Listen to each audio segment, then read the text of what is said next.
好，教我怎麼殺服務費。不是，其實不殺服務費才能買得便宜。為什麼？大概都是比你們報的價格可以再多砍多少？200到300嘛。屋主的開價乘以就是屋主實拿的底價。你只要能夠都買得到，我2%給你，我還私下給你紅包都 OK。紅包包多少？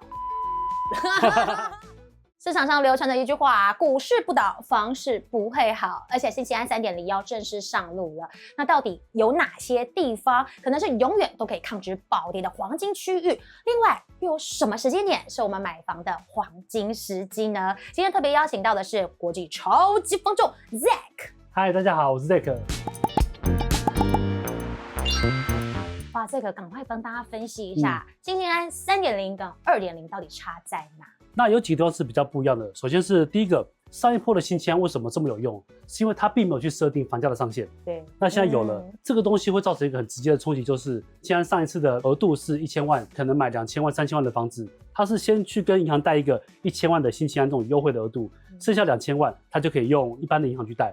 可是現在不行了，如果你在3.0時代，你去買一間可能5000萬、4000萬的房子，你去申請，它就直接告訴你不行，買太貴，金額超過，對，就不能使用了。因為房屋的總價受限，尤其是在雙北哦，其他縣市的金額就會更低，所以有2000或2000以下，所以變成是說很多有錢人他去買一些高級的住宅，就你還拿新青安的優惠，這樣是不合理的。總價的區間變小了，所以受惠的人也變少了。那第二個就是利率補貼，它從第4年開始呢，還是有補貼，只是補貼會慢慢減少，所以你可能會從1.77%，然後變到1.9、2.1之類慢慢升上來。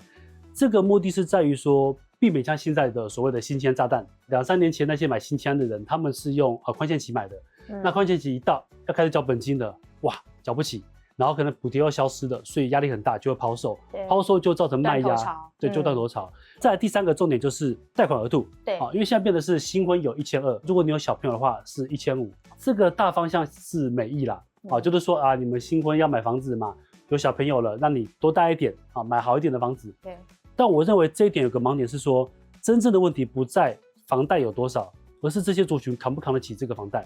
比方說像我們講小家庭好了，如果現在是一對夫妻結婚了，然後你帶個小朋友，比如說什麼公托、私托的費用，然後尿布錢、奶粉錢等等，支出會變更高。可是這時候你去給他一個1500萬的房貸，那差不多是買2000萬的房子，不見有這麼多的小家庭扛得住這樣的房貸，所以就會造成說，你看它雖然是這樣金額有提高，可是能夠適用的人變得比較少，不會有這麼多人能夠任意的像以前那樣去借新青安的房貸。你知道之前新青安2.0有多誇張嗎？很多的投資客他自己已經50幾歲了，他還是可以借到新青安，不然就是借人頭的方式。所以其實看得出來，這次新青安3.0的修改就是要去把那些炒房的人給打掉。可是現在大家都在問哦，新青安3.0祭出之後，會不會讓房市又大暴漲？上次是有，對，上次有，因為上次的情況跟現在比較不同。上一次2.0會讓房市大暴漲，是因為當時的資金水位非常的寬鬆。那我們台灣房地產按照過去這20-30年的經驗，房價要漲，一定要有大量的資金，然後被引入市場去炒作。沒有炒作，台灣房價是起不來的。比方說像就是新青安2.0，當時就是資金很寬鬆，大家都可以借，所以大量的資金被引導到房地產裡面。以前我們在做仲介的時候，我們在幫客戶辦貸款，是各家銀行的業務員會跑來問我們說，昌鵬，你們有沒有客戶要辦貸款？我們最近有什麼優惠來跟我們貸？新青安2.0推出之後，是業務員要帶着客戶去拜托銀行窗口說，拜托，這個真的一定要過。對，所以為什麼會變這樣子？就是因為銀行的水位不足了。本來2.0的新青安讓房價暴漲這麼多，可是一個限貸令再加上一個第7波打房的管制，後來就漲不動了，已經2年了。那從今年8月份開始，3.0更限縮了，資金更嚴格了，受惠對象更小了。那基本上不可能會讓房市有反轉的機會。Hello， 大家好，我是尚華，非常開心大家喜歡下班去你家這個節目。可是團隊告訴我說，其實還有7成的你們還沒有訂閱哦，歡迎大家趕快來訂閱我們風傳媒的頻道，一起加入我們的行列吧。我記得這個之前有跟大家說過說，2027到2028的第4季，就可能是很重要的一個 timing，因為呢，新青安2.0有很多這寬限期就到期了的人，然後特別是現在好多人都雙貸，甚至4代同堂，對，所以真的你還是認為是這個時間去買嗎？當初新青安推出是2023年的8月，但是比較大量的使用是在2024年年初總統大選之後，所以你看3到5年的寬限期。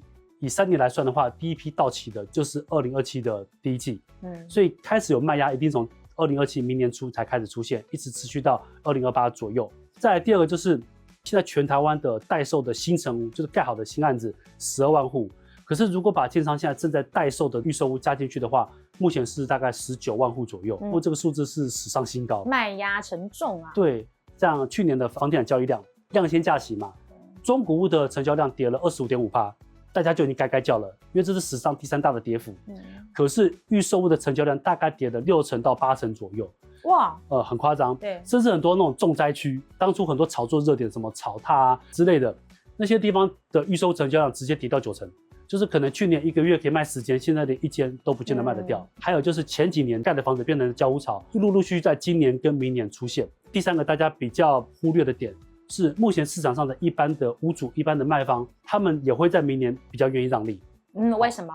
按照我們之前的經驗，上一波大空頭是2016年嘛，台灣的交易量也只剩24萬戶左右，比去年還慘。那一年其實房價表面上看起來跌很多，但像台北這些幾乎都沒跌，因為那些屋主都認為說我的房子很保值，房價會莫名其妙漲回來，我就繼續撐。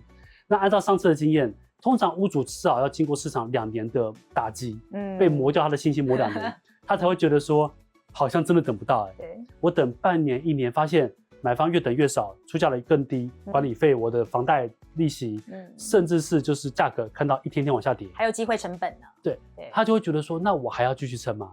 所以通常屋主按照經驗，至少要經過2年，他才會認命說，好啦，我趕快把它賣掉。屋主被磨2年，然後新青安的解約潮跟建商累積了多年的賣壓交屋潮，會在明年同時爆發。所以我會認為說，那在明年的第2季之後，屋主價錢就會變軟。像尤其是新青安的解約潮，假設我們是同一個社區，你們家一坪賣100，我現在急售我賣90，只要我90萬這個價錢貼出去，你們剩下人都不用玩了。對啊，所以這就是會一個連鎖效應。那如果真的不急，可以等久一點的話，最佳時機點就是明年的第4季。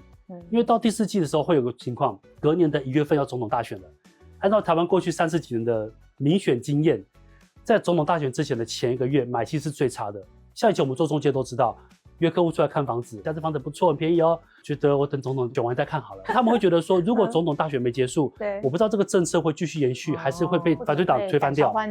當明年的第4季是大家都在觀望的時候，有這麼多的賣壓，我們中介最怕什麼？這個房子已經很便宜了，可能已經打9折、打85折了，我報給你了，結果買方不識貨，所以買方一定要先去做功課，把行情跟市場搞清楚。第2個，你下手一定要快。為什麼以前很多中介會寧可把便宜的案件，我們叫 Apple 件，報給投資客，而不是報給一般買方？所以我只要把這個案子，比方說這樣資料給投資客看一下。好，來，等一下就約去簽。OK， 重點是投資客不會殺服務費，可是如果報給製作客，我每次都狂殺服務費。好，這之後教你一個方法。好，教我怎麼殺服務費？不是，其實不殺服務費才能買得便宜。為什麼？那個好的案子的時候，我會知道說，上華你這邊願意付2%服務費，這個案子有這麼多人可以報，我一定是報給你。其他人可能只願意輸1%，甚至會跟我殺的。那我就想說，那第2順位、第3順位我再去問。所以最好的物件通常都會給願意付滿服務費的人。那賣房子也是，假設你確定願意付足4%，那我告訴你，這個中介會拼命去幫你找各種好買方，甚至可能會幫你挖他的親戚朋友出來買房子都有可能。可是那服務費很高4%可能要幾十萬，房子又沒有天天在買，所以這個只有適用在投資客啊。教你一個方法，但是你要告訴中介，雖然我願意給你4%沒錯，但是你要賣到我要的價格。對，比方說你要賣1000萬的房子好了，你家服務費成本是1040萬，你就告訴他，這個房子我沒有1040萬或沒有1050萬，我就不賣，底線踩得很死。那至少中介就知道說 ，OK， 你這邊底線很死，那我去拉那邊的價錢，我從買方這邊把它拉上來，那至少我能確定，一旦這個價格我有能力談到，你這邊4%我一定收得到。所以這是比較適用於賣方啦。其實兩邊都可以用，買方你就告訴他，這個房子我就是要買到，比方說980萬，只要買得到，我2%一定付好付滿。只是中介一直跟他講說啊，可是我屋主最低就是要1040怎麼辦？那我就不要，就是讓中介變成你的戰友。對，然後中介就會知道說，哦，你這個服務費付的比較滿，那個付的比較少，不然我去那邊跟他談看看，搞不好他那邊可能會願意殺，對，還會願意降價。所以我都會建議就是盡量服務費給好給滿，但是你從你的成本價，你的售價買價去爭取你要的東西，去把它省回來。可是這個其實大家住的區域都不一樣哦，有沒有一個呢？這個心法是適用在所有地方？比如說我現在真的需要買房的剛需，那我到底現在這個狀態是先去買預售屋，還是中古屋會比較划算？如果我講結論要買划算的話，一定是中古屋。中古屋其實很吃屋主的狀況，有一個話叫做屋況跟人況。人況對，比方說今天這個房子很漂亮，裝潢得很棒，這叫屋況好。對，但人況不好就很難賣。對，人況不，屋主價錢很硬，就人況不好。那什麼是人況好？就是屋主急着賣，可是這個急着賣呢，一般買方是看不出來的。我們只能從一些線索去觀察，有沒有可能人況好，價錢比較軟，比方說像你在看廣告的時候啊，它上面如果寫說出價就談，看到出價就談這4個字，代表的就是屋主價錢比較軟。因為正常來講，如果你讓客戶隨便出價就談，你回報會被屋主罵。我要賣3000萬，你收一個2500的斡旋，你討罵嗎？但是如果當屋主真的很急的時候，他就會跟仲介說，沒關係，多少價錢都先收來，我們再看看。仲介就會把這個訊息寫成銷售文案，出價就談。好，還有一個東西就是，有時候我們看路邊那種什麼電線桿或地上有那個小廣告嘛。如果這個小廣告上面也有標示說出價就談的話，那這個通常也會比較便宜。今天中介要辛辛苦苦出來貼那些廣告，冒着被開罰單的風險，前提一定是這個案子真的是值得賣的。對，那這個值得賣的特別又標注是出價就談的，那會比較有機會買到便宜價。大概都是比你們報的價格可以再多砍多少？200到300嘛。屋主的開價乘以0.87，就是屋主實拿的底價。比方說今天好，你要賣房子，售價是1000萬。你說是你們那個房仲的網站上面，它的那個價格，我乘以0.87，就是它的底價。對，屋主底價。对，屋主他賣房子，他先加4%的服務費，還要再加10%的空間去給人家殺價，這個很容易算出屋主實拿的底價。但我也不建議你照屋主實拿底價去買，因為屋主實拿底價一定比實價登錄還要更高。所以我常常會跟消費者說，你不要一直去問屋主底價，因為你不會照底價買，它的底價很貴。你應該看的是現在的行情是多少，以及現在的交易量。交易量如果很熱絡，實價登錄往上加一點；交易量很冷，就是往下砍。所以你要去看有沒有這樣的屋主，他家就是跟中介打好關係。屋主比方說底價1000，我就是要買900，你只要能夠讓我買得到，我2%給你，我還私下給你紅包都 OK， 讓中介拼命去殺。紅包包多要多少？這個我私下跟你講。對，建商其實也是有機會買到便宜的，但是建商要看2個，一個是它的規模，第二個是它的地點。首先第一個規模大的建商，他在前幾年新青安跟 QE 那一波賺得非常飽，他就是有錢慢慢跟你磨。那反而是這些中小型的建商，他們可能就是賣不動了，資金又不夠，那他們必須要邊蓋邊收錢，可是錢沒進來，那怎麼辦？他就只好降價。所以這種建商他通常降價幅度會比較大一點。特別是一些就是供給量比較大的區域，比方說像桃園的中壢、桃園區，這種就是代售新成屋跟預售屋量很大的地方，代表建商彼此在多殺多的。那這種情況下，如果是中小型的撐不住的，它就價錢讓比較多。它撐不住，它品質会不會也撐不住？也有可能，所以這就是要小心，就是會不會有偷工減料的情況。但這個東西說真的，我們不是專家，我們看不出來。我們至少能夠做的就是從價格成本上去省回来。有建商買貴退差價，對啊，退200萬，這個方式把後面做促銷。還有一個方法就是，他表面上沒有降價哦，但是他跟你說，上華你現在買我這個房子對不對？最近還有小漲，但是你現在跟我買呢，我送你家具，送家電，我還送裝潢5萬10萬的收購提貨券，但是它全部加在實價登錄裡面，所以就看起來，你實價登錄很高，甚至還在往上漲，實際上你付的成本也許只有房價的9折而已。這就是建商在隱性降價的方法。當房市差的時候，你才有機會買到便宜。以總結來講，如果你要買預售屋，就要看供給量大，小型建商，它比較有一定的金額可以降價給你。那小型建商就是看說，不要去找那種只蓋1案或2案的建商，那種都很危險。盡量去找那種他在地已經蓋了10幾20年的小建商。那這種他至少經驗比較夠，而且老字號，讓人比較放心。剛剛這樣講啦，台中、台南、高雄，那是算是跌比較多的。那有哪些地方你就會認為說，哇，是海嘯第一排哦，就算再便宜，我們現在也不要去買。比方說像高雄的楠梓啊、苓雅、三民，或者是像台中的西屯啊，西屯是市中心，但是它也是。還有就是桃園的中壢特別是這個地方，因為這些地方現在目前房價比較不保值的共同原因，就是因為它的供給量比較大，還有加上就是人口在流失。可是我怎麼以為像西屯，雖然生活機能蠻完善的，也會跌哦？對，因為大家常常會認為說買房子最重要是 location，地段最重要，對不對？但其實這是迷思。就像我常常講，比方說西屯好了，你那邊靠近七期，你買在七期那樣的豪宅，可是如果你價錢取得太高，那一樣會跌。尤其是在我們按照過往的經驗，包含現在空頭市場的跌幅最大的、最不保值的都是大坪數。有錢人很懂房地產，所以當他知道現在市场不好的話，我換屋嘛，可能要買3房4房大坪數新的。那這種高總價案子就基本不會輕易出手，除非夠便宜。对，那反而是1房2房，因為它總價比較低。那一般人對這個價錢比較沒有敏感度，就覺得反正我也有需求要買，我也負擔得起。會不會未來又漲了，我就趕快買了。所以反而1房2房比較撐得住，大坪數就會比較危險。所以剛剛說的這3個地方，主要的原因還是因為需求為主。對。那如果這樣看起來的話，那其他的縣市又有哪一些地方，大家就覺得說是比較抗跌的？個人目前看下來這樣分析哦，像是台北的內湖啊，或者是蘆竹啊，還有信義區，對，或者是新莊、中和、新北中和也不錯。新莊不是很多新建案嗎？哦，這就是我覺得很多消費者會有一個盲點，一般人在買房的時候會習慣去那個地方看看環境，啊，比方說到新莊開車看一看，到新義區開車看一看，環境不錯，好像很棒，就買了。可是去現場看房子有一個很大的盲點是，你看不到實際的數據。會建議一般人在看區域的時候，空屋率以9%作為一個標準。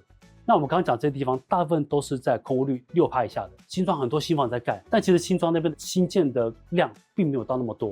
然後同時呢，它的中古屋的空屋率也會比較低。空屋率6%以下的好處是什麼？啊，比方說台北市好了，什麼大安區啊，然後是東山區這些地方的房子非常的老舊，但為什麼它房價這麼貴？就是因為房子的空屋量非常非常少，再爛的房子只要釋出，還是有人買。你剛剛這樣講哈，你講的那幾個區域都是很貴的區域啊，它當然抗跌保值啊，但是正常人也應該很難買得起。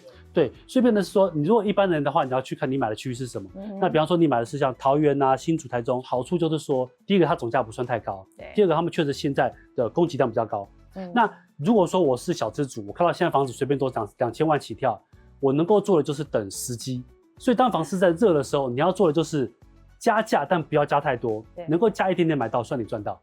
对。但是當房市差的時候就不一樣了，買方很少，買氣很差，屋主等不到下一個來看屋的人，等不到下一個斡旋，也許這個屋主等了3個月，還是只有你這組斡旋，那他可能價格就會比較軟。所以如果是一般人買在那種保值區以外的地方，我會建議你去挑一個不保值的。好，不保值沒關係，重點是你要買的夠便宜。便宜，對，便宜比什麼都重要。而且現在很多屋主其實他們也想趕快把房子賣掉，然後拿這筆錢去投入股市。啊，对，是他不要在那邊跟你那邊盯個100萬，搞不好投入股市馬上要賺更多。沒錯，就是這樣子，回報率更高。对，所以我也呼籲很多屋主，尤其投資客，心態不要太硬。对，這個東西就是沉沒成本，你這邊一直 hold 着，那股票那邊你其實少賺很多很多錢。真的，今天真的是非常謝謝這個，而且呢也跟大家講了這個好消息，就是我們現在可以開始看房了，但是等一下哦，因為明年就有機會可以撿到便宜了。那也希望大家看下班去你家都能夠順利成家。